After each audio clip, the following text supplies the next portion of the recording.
안녕하세요. 야담 라이프에 오신 것을 환영합니다. 구독, 좋아요, 알림 설정하시고 야담 라이프의 새로운 이야기를 놓치지 마세요. 자, 그럼 야담 라이프의 이야기 속으로 함께 떠나볼까요?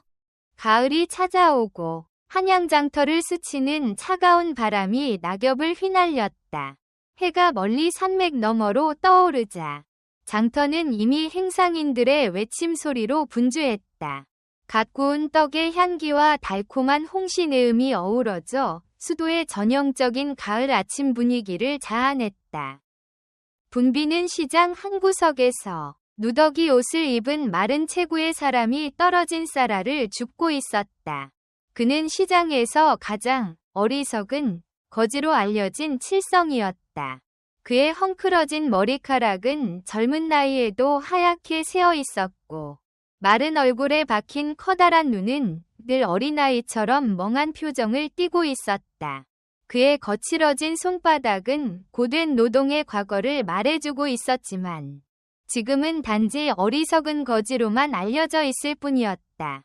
이봐, 거지놈, 저리 꺼져. 비단 한복을 입은 뚱뚱한 상인 김양반의 고함 소리가 울렸다. 그는 들개를 쫓듯이 손을 휘저었고 주위 사람들은 웃음을 터뜨렸다. 내 가게 앞에서 꺼져. 칠성은 멍한 눈으로 올려다보며 순박한 미소를 짓더니 다시 쌀알을 줍기 시작했다. 그의 눈에서 이상하리만치 깊은 통찰력이 스쳐 지나갔지만 너무나 빨리 사라져 아무도 알아채지 못했다. 멀지 않은 곳에서 이 지역에서 가장 부유한 상인 중 하나인 박상인이 신노인의 찻집에 앉아 있었다. 최상급 차에서 피어오르는 김이 그가 칠성을 바라보는 차가운 눈빛을 비추고 있었다. 박상인은 뛰어난 사업 수완과 영리하고 계산적인 성격으로 유명했다. 그의 손에서 이익 없이 빠져나가는 동전은 하나도 없었다. 정말 쓸모없는 놈이군. 박상인이 차를 한 모금 마시며 중얼거렸다. 사회의 기생충일 뿐이지. 여복의 신노인. 왜 저놈을 쫓아내지 않나? 찻집 주인 신노인은 한숨을 쉬었다. 대인께서는 아직 모르시는 것 같습니다만 칠성이가 늘 저러진 않았다고 합니다. 예전에는 그도 젊은 양반집 도령이었다고 합니다. 하지만 어느 날 집안이 몰락하고 부모님을 잃은 후로 저렇게 되었다지요. 허튼 소리. 박상인이 차를 내려놓으며 말했다. 거지놈의 변명일 뿐이지. 그때 생선전에서 소란이 일어났다. 사람들이 과부 정씨의 생선전 앞에 모여들고 있었다. 정씨는 시장에서 가장 신선한 생선으로 유명했다. 이 생선이 신선하다고? 비단 한복을 입은 사내가 분노에 차서 외쳤다. 윤을 보시오. 이렇게 흐린 윤을 가진 생선을 신선하다고 속이시오? 정씨는 떨리는 목소리로 대답했다. 대인, 결코 속이는 것이 아닙니다. 이것은 오늘 새벽에 막 잡은 생선입니다. 그때 칠성이 비틀거리며 다가왔다. 그는 생선을 이상한 눈빛으로 바라보더니 갑자기 어리석은 웃음을 터뜨렸다.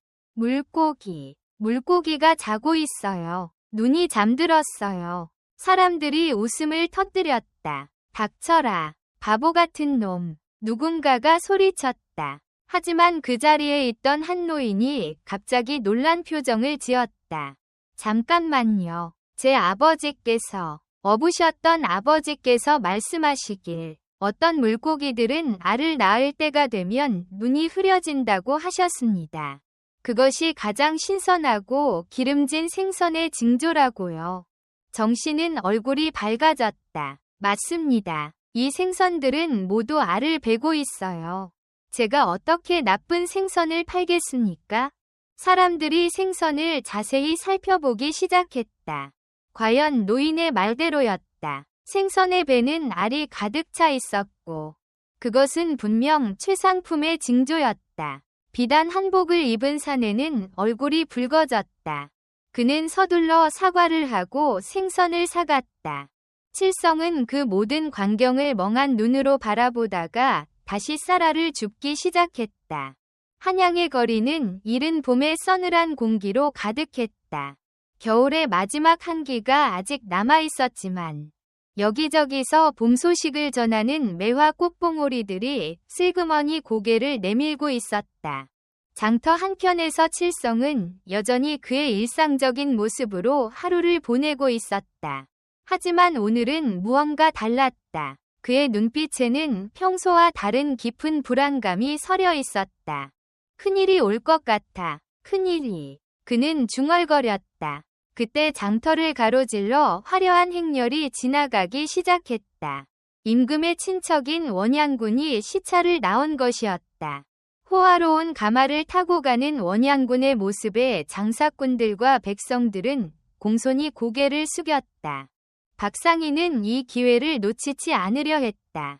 그는 서둘러 자신의 비단가게 앞으로 나가 원양군의 행차를 기다렸다.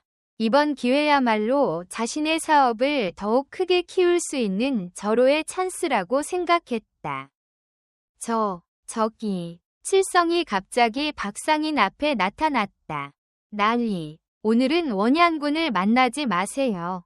박상인은 분노했다. 이 미친놈아, 또 허튼 소리를.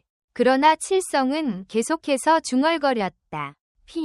피가 보여요. 원양군의 가마 주위에 피가. 당장 저리 꺼져. 박상인이 소리쳤다. 그러나 그 순간 뜻밖의 일이 벌어졌다. 원양군의 가마를 메고 가던 하인 중 한 명이 갑자기 비틀거렸다. 균형을 잃은 가마가 기울어지기 시작했고 원양군은 가마 밖으로 던져질 뻔했다. 아수라장이 된 거리에서 칠성은 놀라운 민첩함을 보였다. 그는 순식간에 달려가 기울어진 가마를 받쳐들었다. 그의 힘은 놀라웠다. 마치 전혀 다른 사람처럼 그는 가마를 안정시키는 데 성공했다. 원양군은 충격에서 벗어나자 가마 밖으로 나왔다. 네가 나를 구했구나? 칠성은 다시 멍한 표정으로 돌아가 있었다. 아니에요. 그저 가마가 기울어져서. 원양군은 칠성을 자세히 바라보았다. 이상한 사람이구나. 하지만 내 덕분에 큰 사고를 면했다. 상을 내리고 싶은데 필요 없어요. 칠성이 중얼거렸다. 다만 오늘 밤에는 궁으로 돌아가지 마세요. 위험해요. 원양군은 놀랐다. 보통 거지가 감히 그런 말을 할 수 없는데도 칠성의 말에는 이상한 설득력이 있었다. 그날 밤 원양군의 저택에서 큰 화재가 발생했다. 다행히 원양군은 칠성의 말을 듣고 궁에 머물러 있었기에 화를 면할 수 있었다. 이 사건은 칠성의 삶을 크게 바꾸어 놓았다. 원양군은 칠성에게 깊은 관심을 보이기 시작했고 그의 특별한 능력에 주목하게 되었다. 하지만 칠성은 여전히 장터의 거지로 남기를 원했다. 선화는 이 모든 것을 지켜보며 생각에 잠겼다. 역시 칠성 아저씨는 범상치 않은 분이셨어. 박상희는 이제 칠성을 대하는 태도를 완전히 바꾸었다. 그는 더 이상 칠성을 미친 거지로 보지 않았다. 대신 경외심마저 느끼기 시작했다. 이제 보니 내가 큰 잘못을 저질렀구나.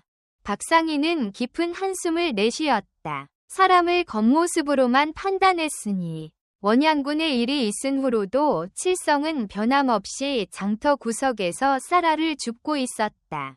사람들의 시선이 달라졌다고 해서 그의 일상이 바뀌지는 않았다.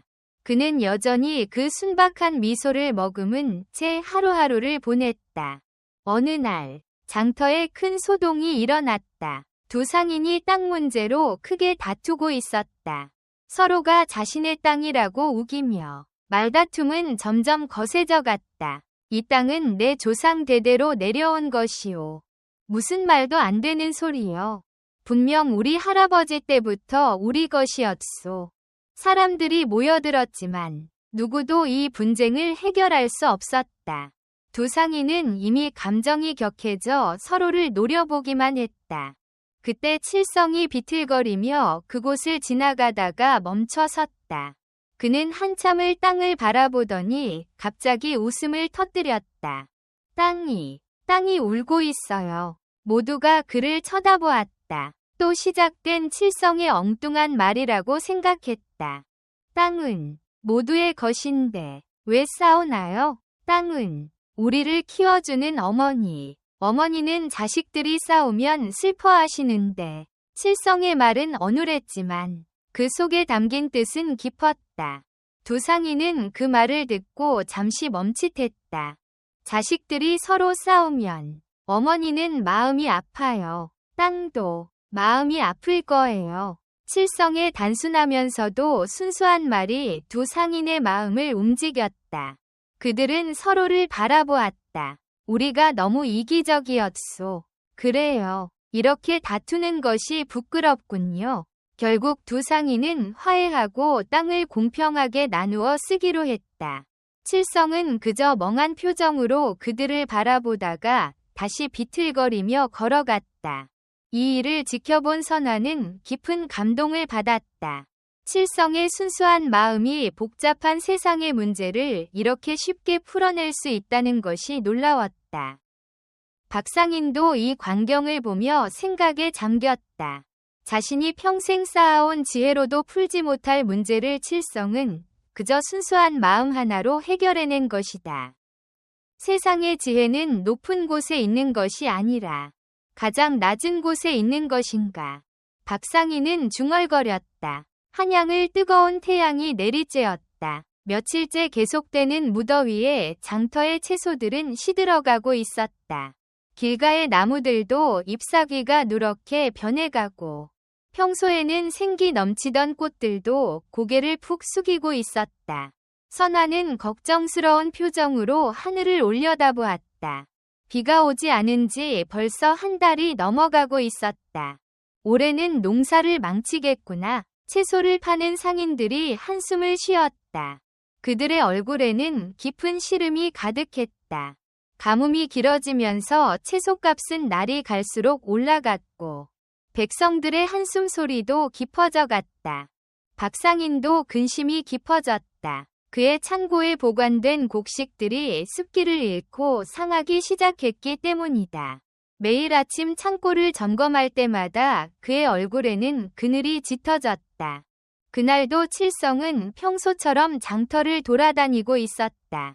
더위 때문인지 그의 걸음걸이는 평소보다 더 비틀거렸고 이마에는 땀이 흘러내리고 있었다. 그런데 갑자기 그가 우물가에 멈춰섰다. 마을의 큰 우물은 이제 바닥이 보일 정도로 물이 줄어들어 있었다. 사람들은 조금이라도 더 물을 길어가려고 서로 다투다시피 했다. 말다툼이 벌어지는 것은 이제 일상이 되어버렸다.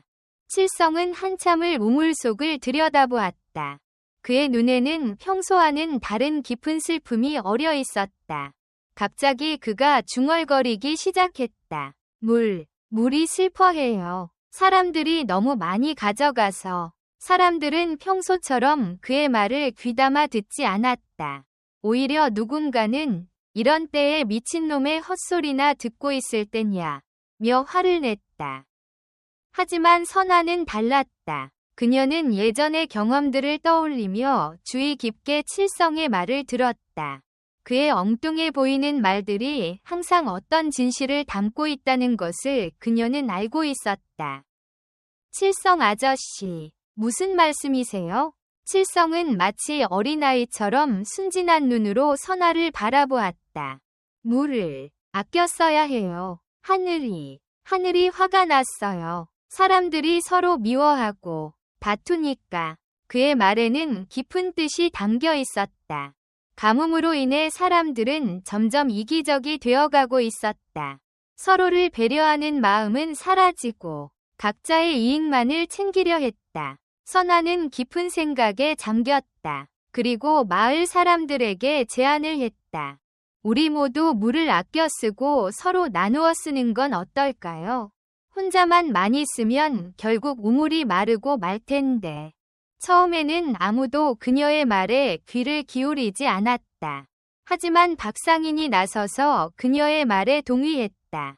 선화의 말이 맞다. 칠성이 말한 대로 우리가 서로 미워하고 다투는 것이 문제일지도 모른다. 우리 모두 물을 아껴 쓰고 서로 돕도록 하자. 박상인의 말은 무게가 있었다. 사람들은 조금씩 마음을 돌리기 시작했다. 우물가에서는 이제 싸움 대신 서로 양보하는 모습이 보이기 시작했다. 물을 기르러 온 사람들은 서로의 사정을 물어보며 필요한 만큼만 가져가기로 했다. 놀랍게도 이런 변화가 시작된 후 우물은 더 이상 마르지 않았다. 오히려 물의 양이 조금씩 늘어나는 것처럼 보였다. 그리고 마침내 한 달 뒤 하늘에서는 단비가 내리기 시작했다. 비가 내리는 장터에서 사람들은 기쁨의 눈물을 흘렸다. 그들은 이제 깨달았다. 자연이 준 것을 서로 나누어 쓰고 아끼는 것. 그것이 바로 하늘이 바라는 것이었다는 걸. 박상인은 이제 매일 아침 칠성을 찾아 이야기를 나누었다. 비록 칠성의 대답은 항상 어눌하고 단순했지만 그 속에는 세상의 어떤 경전에서도 찾을 수 없는 깊은 지혜가 담겨 있었다. 그동안 나는 재물을 쌓는 것만이 삶의 이치인 줄 알았는데 이제야 깨닫는구나. 진정한 부자는 마음이 풍요로운 자라는 것을. 이렇게 칠성은 또 한 번 마을에 작은 기적을 가져다 주었다. 그의 순수한 마음은 사람들의 이기심을 녹이고 서로를 생각하는 마음을 일깨워 주었다. 그리고 사람들은 점점 더 깊이 이해하게 되었다. 때로는 가장 어리석어 보이는 사람의 입에서 가장 지혜로운 말이 나온다는 것을. 그것이 바로 하늘이 우리에게 가르쳐주는 진리였던 것이다. 가을의 끝자락이었다. 한양장터는 겨울을 준비하는 사람들로 그 어느 때보다 붐볐다. 늦가을에 서늘한 바람이 장터를 스치고 지나갈 때마다 상인들은 옷깃을 여미었다. 그런데 이날 장터에는 이상한 긴장감이 감돌고 있었다. 얼마 전부터 도둑이 자주 출몰한다는 소문이 돌았기 때문이다. 특히 날이 어두워질 무렵이면 상인들은 서둘러 가게를 정리하고 집으로 돌아갔다. 어제는 김과순의 과일 가게가 당했다지? 그렇다네. 하루 장사 수익을 모두 잃었다고 하더군. 아이고, 걱정이네. 우리 가게는 언제 당할지. 상인들의 한숨 소리가 깊어갔다. 관아에서도 포졸들을 보내 순찰을 강화했지만 도둑의 발길을 막기에는 역부족이었다. 그날도 칠성은 평소처럼 장터 구석구석을 돌아다니고 있었다. 그런데 문득 그가 발걸음을 멈추었다. 한 젊은이가 장터를 서성이는 모습이 이상했기 때문이다. 칠성은 그 젊은이를 한참 바라보더니 갑자기 그에게 다가갔다. 모든 사람이 그를 피하고 무시하는데도 칠성은 오히려 그 젊은이 곁으로 가서 앉았다.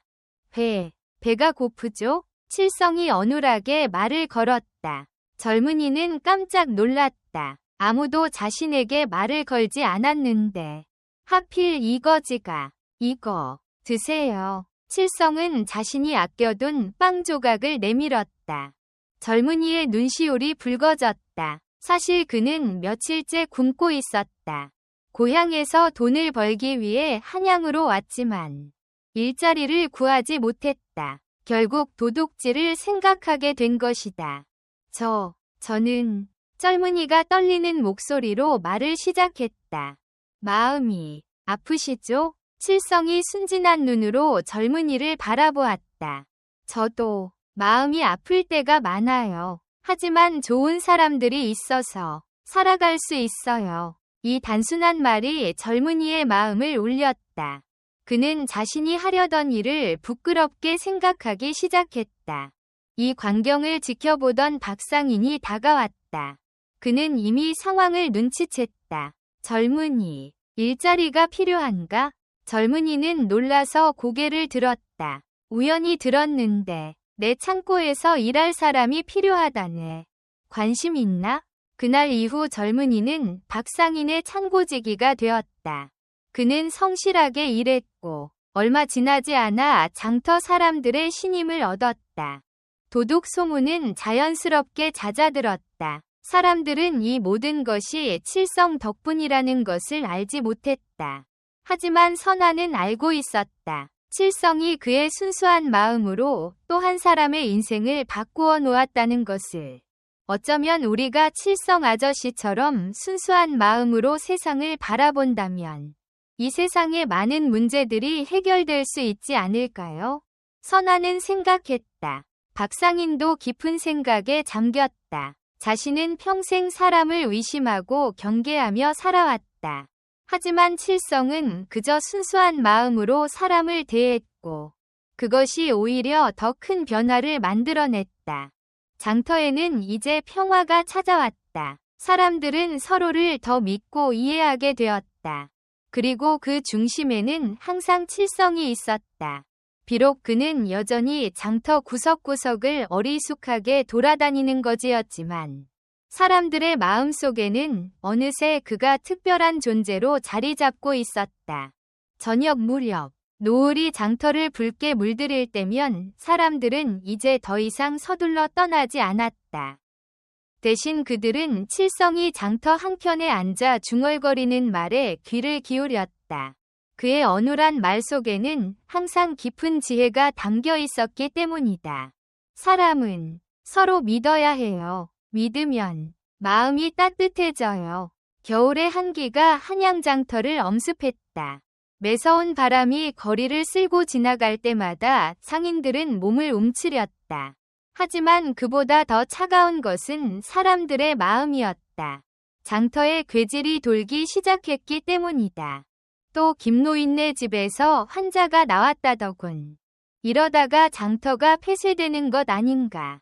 약값이 너무 비싸서 어떻게 해야 할지.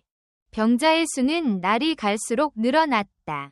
의원들은 손을 놓았고 약재상들은 약값을 올렸다. 가난한 백성들은 속수무책으로 병마와 싸워야 했다.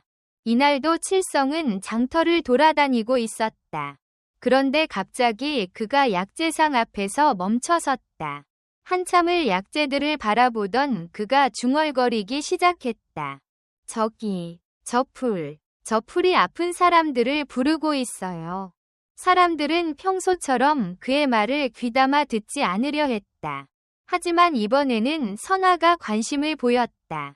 칠성 아저씨, 어떤 풀이요? 칠성은 길가에 난 평범한 쑥을 가리켰다. 저 풀이요. 따뜻해요. 아픈 사람들한테 좋아요. 선아는 칠성의 말을 곰곰이 생각해 보았다. 그녀의 할머니도 항상 쑥이 몸을 따뜻하게 하고 병을 물리친다고 했었다. 할머니가 그러셨어요. 쑥으로 목욕을 하면 몸이 따뜻해지고 병이 물러난다고. 이 말을 들은 박상인이 생각에 잠겼다. 그는 즉시 하인들을 보내 주변의 쑥을 모두 거두어 오게 했다. 그리고 장터 한켠에 큰 솥을 걸어 쑥탕을 끓이기 시작했다. 모두들 이리 오시오. 쑥탕을 나눠드리겠소. 돈은 받지 않을 테니 아픈 사람들에게 먼저 나눠주시오. 처음에는 반신반의하는 사람들이 많았다. 하지만 며칠이 지나자 놀라운 일이 일어났다. 쑥탕을 마신 사람들의 병세가 호전되기 시작한 것이다. 이상하군요. 열이 내리고 기운이 돌아오는 것 같아요. 우리 어머니도 한결 나아지셨어요. 소문은 빠르게 퍼졌다. 이제는 멀리서도 사람들이 쑥탕을 얻으러 왔다. 박상인은 더 큰 솥을 걸어 더 많은 쑥탕을 나눠주었다. 약값이 너무 비싸서 고민이었는데 이런 좋은 약이 우리 발밑에 있었다니. 칠성이가 아니었다면 우리는 모르고 지나쳤을 거야. 점차 병자의 수가 줄어들기 시작했다. 장터는 다시 활기를 되찾았다. 사람들은 이제 칠성을 다른 눈으로 보기 시작했다. 그의 어리숙해 보이는 겉모습 속에 특별한 지혜가 숨어 있다는 것을 깨달은 것이다. 의원들도 놀랐다. 그들이 비싼 약으로도 고치지 못한 병을 길가의 흔한 쑥이 치료했다는 사실에 경이로움을 금치 못했다. 때로는 가장 단순한 것이 가장 큰 치료가 될 수 있다는 걸 배웠습니다. 한 젊은 의원이 말했다. 박상인은 매일 저녁 칠성과 이야기를 나누었다. 자네는 어떻게 쑥의 효능을 알았나? 칠성은 그저 순진한 미소를 지으며 대답했다. 그냥 풀이 저한테 말해줬어요. 사람들을 도와주고 싶다고. 이 말을 들은 박상희는 깊은 생각에 잠겼다. 자신은 평생 돈과 권력을 쫓아다녔지만 정작 사람들을 돕는 진정한 지혜는 이 단순한 거지에게 있었던 것이다. 선아는 이제 확신했다. 칠성은 분명 하늘이 보내준 특별한 선물이라고. 그의 순수한 마음은 세상의 복잡한 문제들을 가장 단순하고 자연스러운 방법으로 해결해 주었다. 저녁 무렵, 차가운 겨울 바람이 불어와도 장터의 공기는 따뜻했다. 쑥탕의 향기가 거리를 가득 메우고 사람들의 마음도 그만큼 따뜻해져 있었다. 봄이 오면 더 많은 좋은 풀들이 자랄 거예요. 칠성이 하늘을 바라보며 중얼거렸다. 그의 말에는 이제 아무도 의심하지 않았다. 봄이 다시 찾아왔다. 한양 장터에는 새로운 기운이 감돌았다. 겨울 내내 쑥으로 병을 이겨낸 사람들은 이제 칠성을 특별한 존재로 여기기 시작했다. 저 사람, 보통 사람이 아닌 것 같아요. 그러게 말입니다. 어쩌면 하늘이 우리를 돕기 위해 보낸 분이 아닐까요? 장터 곳곳에서 이런 이야기들이 오갔다. 하지만 정작 칠성은 여전히 변함없이 장터 구석구석을 돌아다녔다. 그의 누더기 옷과 어눌한 말투는 예전 그대로였다.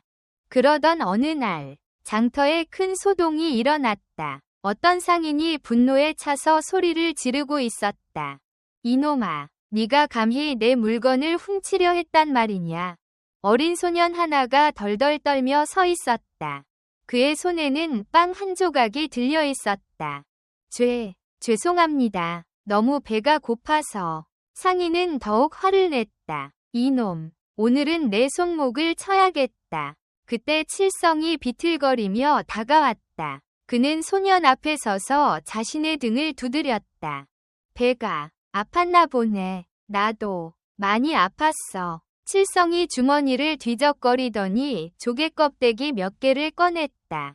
이거 예쁘죠? 바닷가에서 주웠어요. 소녀는 울음을 그치고 칠성을 바라보았다. 그의 순수한 미소에 마음이 녹아내리는 듯했다. 이 조개 팔면 빵도 살 수 있을 거예요. 하지만 훔치면 안 돼요. 마음이 아파져요. 상인도 칠성의 말에 마음이 움직였다. 그는 한숨을 쉬더니 빵 하나를 소년에게 건넸다. 자, 가져가거라. 하지만 다음부터는 정직하게 살아야 한다. 이 광경을 지켜보던 사람들의 눈시울이 붉어졌다. 칠성의 단순한 행동이 사람들의 마음을 어떻게 변화시키는지 직접 목격한 것이다. 그날 이후로 장터에는 큰 변화가 일어났다. 상인들은 남은 음식을 가난한 사람들과 나누기 시작했고 서로를 돕는 일이 자연스러워졌다. 박상인도 크게 변했다. 그는 자신의 창고를 개방하여 가난한 사람들에게 곡식을 나눠주기 시작했다. 내가 평생 모은 재물이 칠성에 한 번이 선행만도 못하다는 걸 깨달았소. 박상인이 말했다. 선화의 채소전에는 이제 값은 마음대로 내세요라는 팻말이 걸렸다. 그녀는 사람들의 형편에 따라 값을 받았고 때로는 그냥 주기도 했다. 어느 날 원양군이 다시 장터를 찾았다. 그는 장터의 변화를 보고 놀라움을 금치 못했다. 이상한 일이구나. 관아의 명령도 벌도 없었는데 어찌 이리 사람들의 마음이 달라졌단 말인가. 그때 칠성이 지나가고 있었다. 원양군은 그를 유심히 바라보았다. 아, 이제 알겠구나. 저 거지가, 아니, 저 성인이 사람들의 마음을 변화시킨 것이로구나. 장터 사람들은 이제 칠성을 장터의 성인이라 부르기 시작했다. 하지만 정작 칠성은 그런 것에 전혀 관심이 없어 보였다. 그는 여전히 장터 구석구석을 돌아다니며 쌀알을 줍고 사람들의 이야기를 들어주었다. 해가 저물어갈 때면 사람들은 장터 한켠에 모여 칠성의 이야기를 들었다. 그의 어눌한 말 한마디 한마디가 이제는 깊은 깨달음으로 다가왔다. 사람은 서로 사랑하면서 살아야 해요. 그게 하늘의 뜻이에요. 봄바람이 장터를 스치고 지나갈 때마다 사람들의 마음도 그만큼 따뜻해져 있었다. 그들은 이제 알고 있었다. 진정한 성의는 화려한 말이나 지위가 아닌 순수한 마음에서 나온다는 것을. 한양의 여름이 무르익어 갔다. 장터는 이제 예전과는 전혀 다른 곳이 되어 있었다. 사람들의 얼굴에는 평화로운 미소가 가득했고 서로를 배려하는 마음이 자연스레 피어났다. 이날도 칠성은 평소처럼 장터를 돌아다니고 있었다. 하지만 사람들은 더 이상 그를 거지라 부르지 않았다. 대신 장터의 성인이라는 이름이 자연스럽게 퍼져 있었다. 성인님, 오늘은 어떤 말씀을 해주실까요? 성인님 덕분에 우리 장터가 이렇게 달라졌어요. 하지만 칠성은 여전히 그저 멍한 표정으로 미소 지을 뿐이었다. 자신을 향한 존경의 말에도 그의 순수함은 변함이 없었다. 그러던 어느 날, 임금의 사자가 장터를 찾았다. 원양군의 보고를 받은 임금이 칠성을 궁으로 부르는 것이었다. 폐하께서 성인의 가르침을 듣고 싶어 하십니다. 장터 사람들은 모두 기뻐했다. 마침내 칠성의 지혜가 널리 퍼질 수 있게 되었다고 생각했기 때문이다. 하지만 칠성은 고개를 저었다. 저는 여기가 좋아요. 장터가 제 집이에요. 사자가 당황했다. 하지만 이는 임금님의 명령입니다. 그때 선화가 나서서 말했다. 성인님의 가르침은 특별한 말씀이 아닙니다. 그저 매일 우리와 함께 살아가시면서 그 순수한 마음으로 우리를 이끄시는 것. 그것이 진정한 가르침입니다. 박상인도 거들었다. 그렇습니다. 성인의 도는 화려한 궁궐이 아닌 이 평범한 장터에서 꽃피는 것입니다. 사자는 깊이 감동했다. 그는 돌아가서 임금께 이 모든 것을 자세히 아뢰었다. 며칠 후 뜻밖의 일이 일어났다. 임금이 직접 장터를 찾은 것이다. 장터는 순식간에 긴장감에 휩싸였다. 하지만 칠성은 여전히 평소와 다름없었다. 그는 임금 앞에서도 그저 순수한 미소를 지을 뿐이었다. 과인이 들으니 그대가 이 장터를 변화시켰다고 하는데 어찌 된 일인가? 칠성은 잠시 하늘을 바라보더니 말했다. 저는 아무것도 한 게 없어요. 그저 사람들이 착해졌어요. 서로 사랑하게 됐어요. 임금은 칠성의 대답에 깊은 감동을 받았다. 어떤 화려한 말보다도 이 단순한 진실이 더 큰 울림을 주었기 때문이다. 과인이 이제 알겠소. 진정한 성인은 백성들 속에 있는 것이오. 이 장터야말로 가장 큰 도량이요. 학당이요. 임금은 장터를 떠나기 전 특별한 명을 내렸다. 이 장터를 성인방이라 부르게 하고 전국의 관리들이 이곳에 와서 배우도록 한 것이다. 하지만 칠성에게는 아무런 변화가 없었다. 그는 여전히 장터 구석구석을 돌아다니며 쌀알을 줍고 사람들의 이야기를 들어주었다. 세월이 흘러 이 이야기는 전국으로 퍼져나갔다. 한양 장터의 성인 이야기는 많은 사람들의 마음을 움직였고 각지에서 사람들이 찾아왔다. 성인의 도는 멀리 있지 않았구나. 바로 우리 곁에 가장 낮은 곳에 있었어. 장터는 이제 하나의 작은 천국이 되어 있었다. 사람들은 서로를 이해하고 돕는 것이 자연스러워졌고 다툼이나 시기는 찾아볼 수 없었다. 이것이 바로 칠성이 가져다준 진정한 기적이었다. 권력이나 재물이 아닌 순수한 마음으로 세상을 변화시킨 것. 그는 자신이 성인이라는 것도 모른 채 그저 순수한 마음으로 살아갈 뿐이었다. 사람은 서로 사랑하면서 살아야 해요. 그게 하늘의 뜻이에요. 칠성의 이 말은 이제 하나의 큰 진리가 되어 사람들의 마음속에 깊이 새겨졌다. 진정한 성인은 자신이 성인임을 모르는 사람. 그것이 바로 칠성이 우리에게 가르쳐준 마지막 진리였다.